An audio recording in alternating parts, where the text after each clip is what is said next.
Welcome to active contracts Tamil. So என்னோட name Krishnamurthy. நான் SEBI register advisor கிடையாது. இந்த வீடியோ உங்களுக்கு ஒரு எஜுகேஷ்னல் பர்பஸ்க்காக மட்டுமே. ஸோ நேற்றுக்கு நம்ம 600 ஸ்ட்ராடில் படி எடுத்திருந்தக்கூடிய ஒரு ரேஞ்ச் வந்து 24,460. ஸோ இன்றைக்கி மார்க்கெட் வந்து ஓப்பன் ஆனோடனே நம்மளுக்கு ஃபஸ்ட்டு அங்கே தான் லோ அண்ட் எஸ்டர்டே லோ அப்படின்ற ஒரு இடத்துல போய் ரெசிஸ்டன்ஸ் எடுத்திருக்காங்க. ஸோ இதுக்கு இடைப்பட்ட இந்த தூரத்தில் தான் வந்துட்டு நம்மளுக்கு ஓவரால் திருப்பி வந்து ஓப்பனை கட் பண்ணுற தூரத்துக்குள்ளே நம்மளுக்கு என்ன நடந்திருக்கு அப்படின்னா, கீழே நம்மளுக்கு 400 வரைக்கும் multiple strangle put option create ஆகி காலையில் புட் ஆப்ஷனுக்கு ஒரு மொமெண்டம் கொடுத்தாங்க. ஸோ கொடுத்ததுக்கப்புறம் நம்மளுக்கு என்ன ஆகணும், அங்கேருந்து ஒரு ரிவர்சல், சின்னதாக ரிவர்சல் மீன்ஸ் அடுத்த ஸ்ட்ரைக் ப்ரைஸ் போயிட்டு அந்த புட் ஆப்ஷனுக்கு மேக்ஸ் ப்ரீமியம் கொடுத்ததை இங்கே ஒரு டிகே நடக்கணும். ஸோ நடந்தவங்க அந்த இடத்துல அகெயின் ஒரு மல்டிபிள் ஸ்ட்ராங்கிள் புட் ஆப்ஷன் எது வரைக்கும்னா 350 வரைக்கும்.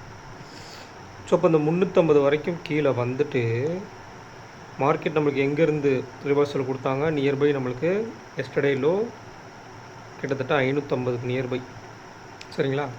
அப்போ அங்கேருந்து 350 டு 550 எவ்வளோ பாயிண்ட்டு, 200 பாயிண்ட், இதில் பாதி 450, ஓகேங்களா? இதுதான் வந்து மீன் ரிவர்சல். கிட்டத்தட்ட இது வரைக்கும் நடந்தது மீன் ரிவர்சல், அதுக்கப்புறம் நடந்தது ஃபாலோ ஆன். இது 0 to 0ன்றதுக்கு முன்னாடி இதை வந்து பேசிக்காக இது ஒரு மீன் ரிவர்சல், சரிங்களா? இதுக்கப்புறம் தான் ஃபாலோ ஆனால் என்ன பண்ணுறாங்க, மேலே போகிறாங்க. அப்போ கிட்டத்தட்ட நம்மளுக்கு ஒய்டஸ்ட் எட்ஜோட பாட்டம் வந்து 350 ஆகவும் டாப் வந்து 500 ஆகவும் க்ரியேட் ஆகுது. க்ரியேட் ஆகிட்டு என்ன பண்ணுறாங்க, அங்கே 350 லோ வச்சுட்டு 500 போயிட்டு 500 உடைக்கிறாங்க. உடச்சி போகும்போது என்ன நடக்குன்னா, நேத்திக்கு லெவல்ஸ் இந்த எஸ்டர்டே லோ ஆகட்டும் அண்டு ப்ரீவியஸ் க்ளோஸு கிட்டத்தட்ட ஷார்ட் எட்ஜோட மிட் பாயிண்ட்டு, அதுக்கப்புறம் 600 ஸ்ட்ராடில். அப்போ நேற்றுக்கு நம்மளுக்கு டேபிளில் 24,600 ஸ்ட்ராடில் இருந்தது. அதே இடத்துக்கு உட்பட்டு தான் அகெயின் உள்ளே வர்றாங்க. ரேஞ்சை விட்டு தாண்டி போனாலும், இங்கே நடந்த ட்ரேடு வந்து ரேஞ்சை விட்டு தாண்டி போய் டேபிளின் படி நடந்தாலும் அகெயின் ரேஞ்சுக்குள்ளே வந்துட்டு என்ன பண்ணுறாங்க, டேபிளின் படியே முடிக்கிறாங்க. அப்போ நம்ம முன்னாடி இருந்து சொல்லிட்டு வரோம், அதாவது எக்ஸ்பைரிக்கு முந்தைய நாள் டேபிள் அப்படின்றது ரொம்ப ரொம்ப இம்பார்ட்டண்ட். அப்போ நேற்றுக்கு நம்ம சொல்லியிருந்தோம் இல்லையா, ஒரு நெருக்கமான ஒரு நேரோ ரேஞ்ச் இருக்குது டேபிளில். ஸோ அந்த நேரோ ரேஞ்சுக்கு உட்பட்டு இருந்துட்டாங்க அப்படின்னா திருப்பி அதே இடத்துல தான் முடியாத வாய்ப்பு. அப்போ வெளியில் போய் ட்ரேட் ஆனாலும் அகெயின் உள்ளே தான் வர்றாங்க. ஸோ இந்த விஷயத்தை வந்து கரெக்டாக இந்த இன்ட்ராடேயில் நடக்கக்கூடிய இந்த multiple strangle call and multiple strangle put, இது நம்ம ஒரு 6 டைப் சொல்லி ஆல்ரெடி வீடியோ போட்டிருக்கோம். அந்த வீடியோ வந்து மேக்ஸிமம் வியூஸ் போகலை. ஏன் போகலை அப்படின்னா, அதை வந்து நம்ம என்னென்ன டைப்ஸ் இருக்கோ அதை எடுத்து நம்ம அனலைஸ் பண்ண சொல்லியிருக்கோம். இதுவே அனலைஸ் பண்ணி ரிசல்ட்டை சொல்லியிருந்தோம்னா அந்த வீடியோவுக்கு வியூஸ் போயிருக்கும். என்ன ஒரு விஷயம் கேட்டிங்கன்னா, ரிசல்ட் ஒரு நாளைக்கு நடக்கக்கூடிய மூமெண்ட், இந்த ரிசல்ட்டை வந்து நம்ம யாராலையும் சொல்ல முடியாது. நாளைக்கு வந்து இங்கே போயிட்டு இங்கே வரும், மேலே போயிட்டு கீழே வரும், ரேஞ்ச் இவ்வளோ தான். அந்த ரேஞ்சில் பாசிட்டிவாக இருக்கலாம், நெகட்டிவ் மார்க்கெட்னால் நெகட்டிவாக இருக்கலாம், இல்லை ஒரு ரிவர்சல் இன்றைக்கி இருக்கிற மாதிரி ஒரு ரிவர்சல் அப்படின்னா ரிவர்சலாக இருக்கலாம். ஏன்னா திருப்பி இன்றைக்கி என்ன பண்ணியிருக்காங்கன்னா, ஓவரால் இது ஒரு ஷார்ட் கவரிங் ரேலி மாதிரி வந்து மந்த்லி லோவுக்கும் உள்ளே வந்து என்ன வீக்லி ஓப்பனுக்கும் நியர்பை வந்துக்கிறாங்க, தெரியுதுங்களா? வீக்லி ஓப்பனுக்கும் நியர்பை வந்துக்கிறாங்க. அப்போ இதுக்கடுத்து மந்த்லி ஓப்பன் இங்கேருந்து மேலே 24,734 இருக்குது. ஸோ அடுத்தது தான் அதெல்லாம் ரீச் பண்ணுவாங்களா அப்படின்றத இங்கே டேபிள் தான் டிசைட் பண்ணணும். நல்லா புரிஞ்சுக்க. இன்ட்ராடேயில் மார்க்கெட் கீழே ஓப்பன் ஆகிறாங்களா, ஓப்பன் ஆனோடனே மேலே போகிறாங்களா, மேலே எஸ்டர்டே லோக்கிட்ட ஒரு டேபிள் இருக்கா, இல்லை எஸ்டர்டே லோவுக்கு போயிட்டு ரெசிஸ்டன்ஸ் எடுத்து திரும்பும்போது என்ன டேபிள் இந்த இடத்துல க்ரியேட் ஆகுது, அதுக்கு ஃபாலோ ஆன் கொடுக்குறாங்களா, அடுத்து ஒரு சைட் பேஸ் கொடுக்குறாங்களா, அடுத்து ஃபாலோ ஆன் கொடுக்குறாங்களா, திருப்பி ரிவர்சல், இது எல்லாமே டேபிளின் படி தான் நடக்குது. ஸோ அந்த இன்ட்ராடேயில் நடக்கக்கூடிய அந்த டேபிள் சேஞ்சஸை வந்து அந்த மல்டிபிள் ஸ்ட்ராங்கிள் இருந்தால் ஒரு மூமெண்ட் இருக்கும். மல்டிபிள் ஸ்ட்ராங்கிள் இருந்தால் மட்டுமே என்ன இருக்கும், ஒரு மொமெண்டம் இருக்கும். அந்த மொமெண்டத்துக்கு உட்பட்டு நம்ம பார்க்கணும், இப்படிலாம் அதில் வந்து மூமெண்ட் கொடுக்குறாங்க, எந்த மாதிரி இருந்தால் எப்படி கொடுக்குறாங்க. அதுக்கு தான் குறைந்தபட்சம் மேக்ஸிமம் அந்த வரக்கூடிய அந்த 6 டைப்பை வச்சு நம்ம ஒரு வீடியோ போட்டிருந்தோம். ஸோ அதை பார்த்து டெய்லியுமே அதை பேஸ் பண்ணி லெவல்ஸ் அதை அனலைஸ் பண்ணுங்கள். முந்தைய நாள் நம்மளுக்கு லெவல்ஸ் எடுத்துருவோம், லெவல்ஸ் எடுத்துகிட்டு அதை பேஸ் பண்ணி எப்படி மூவ்மெண்ட் கொடுக்குறாங்க அந்த லெவல்ஸ்குள்ளே. அப்போ வெளியவே இன்றைக்கி பாருங்கள், வெளியவே போனாலும் திருப்பி என்ன பண்ணியிருக்காங்க, நேற்றுக்கு டேபிளுக்கு உட்பட்டு தான் வந்திருக்காங்க. ஏன்னா நேற்றுக்கு டேபிளில் ஷார்ட்டாக அந்த 500 to 700க்குள்ளே எல்லா ஸ்ட்ரைக் ப்ரைஸ்லேயுமே செல்லர்ஸ் இருந்தாங்க. ஸோ அப்போ அவங்களாம் இன்றைக்கி ப்ராஃபிட்டபுளாக முடிக்கிறேன் ஸோ திருப்பி உள்ளே வந்திருக்காங்க. அட் த சேம் டைம் இந்த 24,400 கால் ஆப்ஷன் வந்து 0 to ஹீரோ ஆகிருக்காங்க. அதாவது 200 ப்ரீவியஸ் க்ளோஸ்லேருந்து திருப்பி 10 ரூபா லோவஸ்ட்டு திருப்பி 200 போயிருக்காங்க. இந்த ப்ரைஸை நிறைய பேர் சொல்லியிருந்தீங்க, இந்த ப்ரைஸுக்கு வந்து எப்படி இதை வந்து என்ட்ரி ப்ரைஸ் எக்ஸிட் ப்ரைஸ் கண்டுபிடிக்கிறதுன்னு சொல்லி. அதுக்கு ஒரு சின்ன ஹிண்ட் இருக்குது. ஹிண்ட் மீன்ஸ் ஃபுல்லான ஸ்ட்ராட்டஜியே தான். ஸோ அது நாளைக்கு வீடியோவில் நான் சொல்கிறேன். டுமாரோ போஸ்ட் மார்க்கெட் அனாலிசிஸில் சொல்கிறேன். ஸோ அது எப்படி இந்த சப்ஸ்கிரைபர்களுக்காக ஸ்பெஷலாக அந்த வீடியோவில் சொல்கிறேன் நான். சரிங்களா? ஸோ இப்போ நெக்ஸ்ட் வீக் அதே மாதிரி லாஸ்ட் வீக் வந்து நம்ம லைவ் வச்சுருந்தோம். ஸோ அந்த லைவில் வந்து நிறைய பேர் மேக்ஸிமம் நம்பர் கலந்துக்கல, நிறைய பேர் லேட்டராக பார்த்தீங்கன்னு தெரியல. அதில் ஒரு நம்ம ரேஞ்ச் எடுத்திருந்தோம், வீக்லி ரேஞ்ச் கிட்டத்தட்ட 24,320. அதுக்கு நியர்பை மார்க்கெட் போகவே இல்லை, அங்கேருந்து ரிவர்சல். ஸோ இதுதான் அந்த வீக்லி ரேஞ்ச் அங்கே இருக்குது. அப்படின்னா அந்த வீக்லியில் செல் பண்ணவங்க, அதாவது நம்ம அன்றைக்கி என்ன ரேஞ்ச் எடுத்தோம், 24,500 to 24,800. 24,500 put option, 800 call option. சரிங்களா? இன்றைக்கி மார்க்கெட் போனது 350 சம்திங். அகைன் அங்கேருந்து திரும்பி என்ன பண்ணுறாங்க, 500க்குள்ளே வர்றாங்க. அப்போ லாஸ்ட் வீக் இருக்கக்கூடிய இந்த ஸ்ட்ராங்கிள் என்ன ஆகுது, அந்த ஸ்ட்ராங்கிளுக்கு உட்பட்டு தான் மார்க்கெட் முடியுது. வீக்லி ரேஞ்சில் நம்ம எடுக்கக்கூடிய அந்த ஒய்டு எட்ஜான ஸ்ட்ராங்கிள் இருக்குல்ல, ஒய்டாக எடுக்கக்கூடியது, அந்த ஒய்டாக எடுக்கக்கூடிய லெவலுக்கு உட்பட்டு தான் மார்க்கெட்டை முடிக்கிறாங்க. ஸோ அண்டர்ஸ்டாண்ட் பண்ணிக்கணும். முழுக்க இங்கே ஆக்டிவ் கான்ட்ராக்ட்ஸை பேஸ் பண்ணி தான் ஓடிட்டுருக்கு. ஸோ அதை வந்து நீங்கள் எப்படி அண்டர்ஸ்டாண்ட் பண்ணி புரிஞ்சுக்கிறீங்கன்றதில் இருக்குது. ஓகேங்களா? ஸோ இப்போ வால்யூம் அண்ட் வேல்யூ படி நாளைக்கான லெவல்ஸ் கிட்டத்தட்ட நம்ம 6 ஸ்ட்ரைக் ப்ரைஸ் எடுப்போம் இல்லையா? அதில் வந்து இந்த இடத்துல 25,000. ஸோ அந்த 25,000 விட்டுறலாம், அவங்கள்ட்ட வேல்யூ இல்லை. சரிங்களா? அதே சேம் வால்யூமோட வேல்யூ அதிகமாக இருக்கிற நம்ம 24,800 எடுத்துக்கலாம். அப்போ 24,500 call option, 500 put option, 600 call option, 400 put option, 24,700 call option and 24,800 call option. So இப்போ இந்த இடத்துல வந்து 400 புட் ஆப்ஷனை மட்டும் கீழே கொஞ்சம் டவுன் ஆகி வந்துட்டாங்க அப்படின்னா இது ஒரு மல்டிபிள் ஸ்ட்ராங்கிள் கால் ஆப்ஷன் 100 பாயிண்ட்டுக்கு ரேஞ்ச் இருக்குது. ஸோ அப்போ நாளைக்கு எந்த மாதிரி இருக்க போகிறாங்க அப்படின்றதுல கொஞ்சம் குரூஷியலான லெவல்ஸ் தான் இருக்குது. அடுத்த மார்க்கெட் நம்மளுக்கு முடிஞ்சிருக்குது 24,596. அப்போ 24,600 அண்ட் 24,500. ஸோ மிட் பாயிண்ட் வந்து நம்மளுக்கு கிட்டத்தட்ட 24,550. அப்போ 24,550 அப்படின்றது ஷார்ட் எட்ஜோட மிட் பாயிண்ட். ஷார்ட் எட்ஜோட டாப் வந்து 24,600, பாட்டம் வந்து 24,500. அப்போ ஒய்டஸ்ட் எட்ஜ் அதனுடைய பாட்டம் வந்து 24,400, டாப் வந்து 24,800, மிட் பாயிண்ட் வந்து 24,600. சரிங்களா? அப்போ 24,600னா அந்த இடத்துல என்ன நடக்கிறாங்க,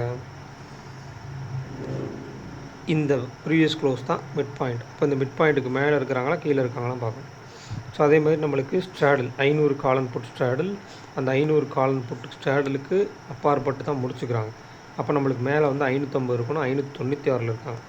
அப்போ இந்த இடத்துல 500 புட் ஆப்ஷன், 600 கால் ஆப்ஷன் நீங்கள் எடுத்தீங்க அப்படின்னா ரேஞ்ச் இன்னும் கொஞ்சம் அப் சைடும் கிடைக்கும், டவுன் சைடும் கிடைக்கும். அப்போ 24,600 + 154 க்ளோசஸ் ப்ரைஸ் 154. அப்போ 24,684. அடுத்ததாக வந்து 81. ஸோ அதோட ப்ளஸ் பண்ணிட்டீங்க அப்படின்னா 154 + 155. அப்போ 235. சரிங்களா? 24,754 இந்த இடத்துல. அப்போ 24,754 அண்ட் இந்த 81 ப்ளஸ் பண்ணிங்க அப்படின்னா கிட்டத்தட்ட 235. அப்போ 24,835. இது வந்து மேலே. ஸோ கீழே எடுத்துட்டிங்க அப்படின்னா 24,500 - 81 24,419. அண்ட் அதே 285 கீழே கழிச்சிட்டிங்க அப்படின்னா 24,215. ஓகேங்களா? இதுதான் வந்து ஒயிட் ரேஞ்சோட டாப் அண்ட் ஒயிட் ரேஞ்சோட பாட்டம், ஷார்ட் ரேஞ்சோட டாப் அண்ட் பாட்டம் இதெல்லாம். ஸோ இதில் இன்னொரு முக்கியமான விஷயம் வந்து இம்ப்ளைட் வால்டிலிட்டி. இன்றைக்கி இம்ப்ளைட் வால்டிலிட்டி இந்த வீக்லேயும் இருந்தாங்க, நெக்ஸ்ட் வீக்லேயும் இம்பேக்ட் கொடுத்தாங்க. ஸோ அதை கேர்ஃபுல்லாக வாட்ச் அவுட் பண்ணவங்களுக்கு தெரியும் எப்படி இல்லாமல் இந்த இம்ப்ளைட் வால்டிலிட்டியை வச்சு ப்ளே பண்ணாங்கன்னு. ஸோ இப்போ ஆல்மோஸ்ட் உங்களுக்கு இந்த இடத்துல call option and put option சேமாக தான் இருக்காங்க. ஸோ நாளைக்கு உங்கள் ஓப்பன் மார்க்கெட்டில் எப்படி இருக்க போகிறாங்கன்றதை பார்க்கணும். அடுத்ததான் நம்மளுக்கு பேங்க் நிஃப்டி, ஒரு சப்போர்ட்டிவ் இண்டெக்ஸாக இருக்கக்கூடிய bank Nifty. So bank Nifty என்ன பண்ணியிருக்காங்க, நேற்று வந்து 54 400 ஸ்ட்ராடில் அண்ட் 54 500 ஸ்ட்ராடில், அதுக்கு இடையில கீழே வந்து 55,000, மேலே வந்து 55,500. அப்போ கீழே நம்ம பாட்டமாக எடுத்துருக்கக்கூடிய அந்த எட்ஜ் 55,000க்கு கீழே போகலை. அப்போ அந்த 55,250 உடச்சிட்டு திருப்பி கீழே வரும்போது 55,000, திருப்பி அந்த 250 பிரேக் பண்ணும்போது 55,500. இதுதான் இவங்களுடைய மூவ்மெண்ட் நடந்திருக்கு. ஸோ இவங்களுக்கு அந்த 250 பாயிண்ட் மூவ்மெண்ட்லாம் வந்து அதுதான் மிட் பாயிண்ட்டாக அமையக்கூடிய இடமா இருக்கும். ஸோ அதனால் கொஞ்சம் அவங்கள வந்து கேர்ஃபுல்லாக பார்க்கணும். அப்போ இன்றைக்கி முடிஞ்சிருக்கிறது 55,500. அப்போ 55,500 இங்கே என்ன பண்ணியிருக்காங்க, call option and put option 2 பேருமே இருக்காங்க. அப்போ 55,000 56,000, மிட் பாயிண்டில் வந்து 55,500 இதே தான் நேற்றுக்கு இருந்தாங்க. அப்போ 55,750 அப்படின்ற லெவலுக்கு மேலே போனாங்கன்னா 56,000, 55,250க்கு கீழே வந்தால் 55,000. இதுதான் 55,000 வந்து போயிட்டாங்க. திருப்பி 55,750க்கு மேலே கடந்து நின்றால் 56,000 போகிறதுக்கு நாளைக்கு சான்சஸ் இருக்குது. ஸோ இவங்களுக்குமே இந்த இம்ப்ளாய்டு வாலட்டிலிட்டி எப்படி இம்பேக்ட் பண்ணியிருக்குன்றதை நீங்கள் லைவ் மார்க்கெட்டில் பார்த்தீங்கன்னா தெரிஞ்சிருக்கும். நான் ஆக்சுவலாக வந்து நாளைக்கும் உட்பட ஒரு 3 days வந்து அவுட் ஆஃப் ஸ்டேஷன். ஸோ அதனால் வந்து சின்ன சின்ன டேட்டாஸ் என்னால் வாட்ச் பண்ண முடிஞ்சது. மார்க்கெட்டில் நான் ப்ரெசண்ட்டாக இல்லை. ஸோ 2-3 days ஃபஸ்ட் டே வந்து என்னால் ட்ரேட் பண்ண முடிஞ்சது. ஸோ நேற்றுக்கும் இன்றைக்கும் பண்ண முடியல. பட் அந்த மெயின் அக்கௌண்ட்டில் ஆஃபீஸில் கூப்பிட்டு அவங்க பண்ணிட்டாங்க. ஸோ அது வந்து மேக்ஸிமம் பண்ணாமல் இருக்க மாட்டோம் எப்படின்னாலும். ஸோ அதுக்கும் சில இன்ஸ்ட்ரக்ஷன்ஸ் கொடுத்துட்டோம்னா அவங்களே அந்த ட்ரேடை முடிச்சிடுவாங்க. அதனால் ஸோ இதிலேருந்து என்ன ஓவராலாக தெரிஞ்சுக்க விஷயம்னா, இன்றைக்கி நடந்த 0 to hero நிறைய பேர் எனக்கு மெசேஜ் பண்ணியிருந்தது, இந்த 0 to hero ஃபைண்ட் அவுட் பண்ண முடியல, ஆர்எல்ஸ் நான் வந்து ஏர்லியராக என்ட்ரி ஆகிட்டு பாதியிலே வெளியே வந்துட்டேன். இன்னும் சில பேர் வந்து நல்ல மொமெண்டம், இந்த மொமெண்டத்தை வச்சு நான் பிடிக்காம விட்டேன். ஸோ இதெல்லாம் என்றைக்காவது ஒரு நாள், நான் நேற்றுக்கே தான் சொன்னேன், என்றைக்காவது ஒரு நாள் நடக்கிற இந்த மார்க்கெட்டில் இந்த மூமெண்ட்டை நம்மளால் பிடிக்க முடியலன்னு சொல்லி நீங்கள் வருத்தப்படக்கூடாது. அப்படி வருத்தப்படுற மாதிரி நீங்கள் இருந்துட்டிங்கன்னா நான் முழுக்க சொல்லுவேன், நீங்கள் வந்து ஒரு கேம்பிளிங் மைண்ட் செட்டில் இருக்கீங்கன்னு சொல்லி. ஏன்னா இந்த 0 to hero நம்மளுடைய பர்ஃபெக்டான ஃபாலோ பண்ணுற ஸ்டூடெண்ட்ஸ் சில பேர் என்ன பண்ணாங்க அப்படின்னா, இங்கே என்ட்ரி இந்த இடத்த கடந்தவுடனே 24,400 கடந்தவுடனே என்ட்ரி, இங்கே 24,500 எக்ஸிட், அவ்வளோதான், இதோடு முடிச்சிட்டாங்க. ஏன்னா அவங்களுக்கு தெரியும் நம்ம கால்குலேட் பண்ணதில் அந்த 24,400 கால் ஆப்ஷனுடைய ப்ரீவியஸ் க்ளோஸ் 200, அவங்களில் பாதி வந்து 100, அந்த இடத்துல எக்ஸிட் ஆகிட்டாங்க. ஸோ ஆல்மோஸ்ட் அவங்களுக்கு கிட்டத்தட்ட ஒரு 80 பாயிண்ட்ஸ் நியர்பை, 70 பாயிண்ட்ஸ்க்கு நியர்பை ப்ராஃபிட் அப்படின்ற மாதிரிலாம் போட்டிருந்தாங்க. ஸோ அது அவ்வளோதான் இருக்கணும். ஆனால் எடுத்தவங்க யாருமே, அந்த ட்ரேடை எடுத்து முடித்தவங்க, கரெக்டாக முடித்தவங்க யாருமே, ஒரு சில பேர் ப்ராப்பராக ஓல்டு ஸ்டூடெண்ட்ஸ் யாருமே வந்து அவங்க வந்து 200 போனாங்க, நான் ஹோல்டு பண்ணல, அவசரப்பட்டு எக்ஸிட் ஆகிட்டேன்னு யாருமே ஃபீல் பண்ணல. இதுக்கு பேர் என்ன சொல்லுவாங்கன்னா ஃபியர் ஆஃப் மிஸ்ஸிங் அவுட்னு சொல்லுவாங்க. இந்த ஃபியர் ஆஃப் மிஸ்ஸிங் அவுட் இருந்துச்சுனாலே முழுக்க நீங்கள் ஒரு கேம்பிளிங் மைண்ட் செட்டில் இருக்கீங்கன்னு அர்த்தம். ஸோ இந்த மாதிரி மார்க்கெட் என்றைக்காவது ஒரு நாள் தான் அமையும், சரிங்களா? பட் மேக்ஸிமம் எந்த மாதிரி மார்க்கெட் அமையும், நம்மளுக்கு இந்த மாதிரி தான் அமையும். நேற்றுக்கு நடந்துச்சுல 6ஆம் தேதி இந்த மாதிரி தான் அமையும், அல்லது இந்த மாதிரி அமையும். ஒரு குறைந்தபட்சம் 100 to 150 பாயிண்ட் ரேஞ்சுக்குள்ளே தான் மார்க்கெட் இருக்கும். இந்த மாதிரி மார்க்கெட் என்றைக்காவது அமையும். ஆனால் எல்லாருமே என்ன நினைக்கிறோம்னா, இந்த மாதிரி மார்க்கெட் என்றைக்கு அமையுமோ அன்னைக்கு மட்டும் நம்ம உள்ளே போய் ப்ராஃபிட் பண்ணலான்னு. அப்படி மைண்ட் செட்டோடு வந்தீங்கன்னா அன்னைக்கு மட்டும் உங்களுக்கு லாஸ் தான் வரும். ஸோ கொஞ்சம் கேர்ஃபுல்லாக பார்க்கணும். அந்த ஃபியர் ஆஃப் மிஸ்ஸிங் அவுட்லாம் இருக்கக்கூடாது. ஏன்னா மார்க்கெட் வந்து இன்றைக்கோ நாளைக்கோ இல்லை அடுத்த வாரமோ முடிய போகிறது கிடையாது, எப்போவுமே இருக்குது. இதை ஒரு பிஸ்னஸாக நினச்சி பண்ணுங்கள், சரிங்களா? பிஸ்னஸாக நினச்சி மினிமமாக ஒரு ஸ்டாப் லாஸு, மினிமமாக ஒரு டார்கெட்டு, உங்களுடைய ரிஸ்க் ரிவார்ட் ரேஷியோ. இப்போ நம்மளுடைய இந்த ட்ரையல் அக்கௌண்ட்லேயே பார்த்தீங்கன்னா நான் உங்களுக்கு வந்து கால் பை நம்ம பண்ணி காமிச்சிருப்போம், அதே மாதிரி கால் செல்லும் பண்ணி காமிச்சிருப்போம். ஸோ இன்னும் வந்து ஒரு 2 ட்ரேட்ஸ் புட்டு பையும் ஆர் புட்டு செல்லும், இது மட்டும் நம்ம வந்து பண்ணி காமிக்க வேண்டியது இருக்குது. அவ்வளோதான். பண்ணி காமிச்சோம்னா அதுக்கப்புறம் அந்த அக்கௌண்ட்டை ஹேண்டில் பண்ணுறது கூட இல்லை, அதை எடுத்து போட்டு இல்லை வேறு யார்கிட்டையாவது நம்மளுடைய ஃப்ரெண்ட்ஸ் சர்க்கிளே இருக்காங்க, ஸோ அவங்கள்ட்ட கொடுத்து அதை ஹேண்டில் பண்ண சொல்லி அவங்கள ட்ரெயின் பண்ண வச்சுருவோம் அந்த இதில். ஏன்னா ஒரு ரிஸ்க் ரிவார்ட் ரேஷியோன்னு இருக்குது. இப்போ நிறைய பேர் கேட்டுட்டு உண்டு, சார் அந்த அமௌண்ட்டை வந்து நீங்கள் டபுள் பண்ணியிருக்கலாமே, நீங்கள் ட்ரையல் பண்ண அக்கௌண்ட் வந்து டபுள் பண்ணியிருக்கலாம். ஓகே பண்ணியிருக்கலாம். இன்றைக்கி நான் எடுத்திருந்தா கூட 0 to 0 என்ட்ரி எடுத்திருந்தா கூட அந்த கேபிட்டல் என்னால் டபுள் பண்ண முடியும். பட் அதில் நான் உங்களுக்கு பண்ணி காமிக்கிறேன் என்னன்னா, அந்த ரிஸ்க் ரிவார்ட் ரேஷியோ இருக்கக்கூடிய கேபிட்டலுக்கு 1% லாஸு ஆர் 1% ப்ராஃபிட் இப்படி தான் இருக்கணும். அதை தாண்டி பெருசாக நான் ரிஸ்க் எடுக்க மாட்டேன். ஸோ உங்களுக்கு நீங்கள் வச்சுருக்க கேபிட்டல்னால் அது உங்களுடைய பணம், உங்களுடைய விருப்பம், உங்களுடைய ட்ரேடு. அதை நீங்கள் எப்படி வேணால் ஃபைண்ட் அவுட் பண்ணி என்ன வேணால் பண்ணலாம்.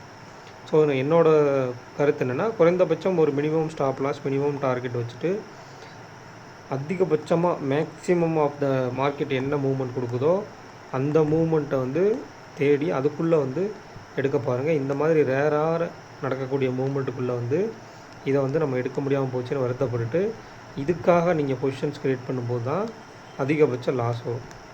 மேக்ஸிமம் இந்த இடத்துல நிறைய பேர் லாஸ் பண்ணியிருக்க வாய்ப்பு இருக்குது.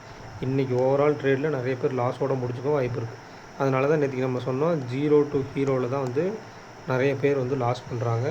ஸோ எக்ஸ்பைரியை விட்டு கொஞ்சம் தள்ளி இருக்கிறதும் நல்லது தான். ஸோ இந்த வீடியோ பிடிச்சிருந்துச்சு அப்படின்னா லைக் பண்ணுங்கள், ஷேர் பண்ணுங்கள், சப்ஸ்கிரைப் பண்ணுங்கள். மறக்காமல் உங்கள் கருத்துக்களை வந்து கமெண்ட் செக்ஷனில் கமெண்ட் பண்ணுங்கள். நன்றி, வணக்கம்.